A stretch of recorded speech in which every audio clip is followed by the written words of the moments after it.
ne fes réewum Qatar gannaaw ñaari at yu mu def ci ndungu sinu rëbës moom Karim Meïssa Wade lu koy gàllankoor mu bokk ci élection présidentielle yi di ñëw nee na fàng ndax modification code électoral ñu dolli ci mbirum nationalité française bi mu am li lépp doon ab ñag gu koy baare mu taxaw jàmmarloo ak président Macky Sall. Karim Meïssa Wade nag fësal na ab bëgg-bëggam ngir bokk ci élection présidentielle yi di ñëw wande ba léegi dara leerul ci ay mbiram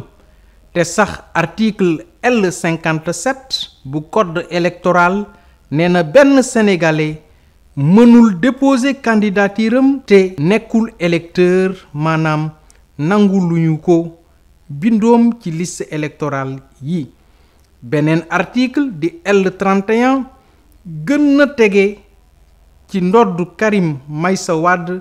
naan képp ka nga xam ne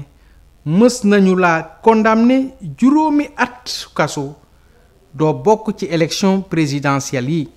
te lii dal na Karim Wade moo tax ñuy laaj ndax Karim dina bokk wala déet ndax daanaka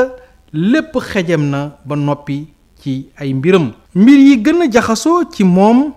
ci fukki fan ak juróom-ñett bii passé di 18 juin bi parlementaires yi wootee modification code électoral ne ku inscrirul doo bokk ci jongante présidentielle yi di ñëw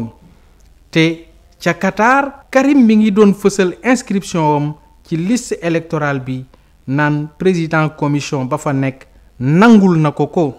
waa parti démocratique sénégalais fësal seen bopp naan kenn mënul tere Karim mu bokk ci élection yi di ñëw te dégg nañu ci ay kilifa nguur gi naan bu Karim tegee tànk ci Sénégal faw mu fay 138 milliards yu mu randaloon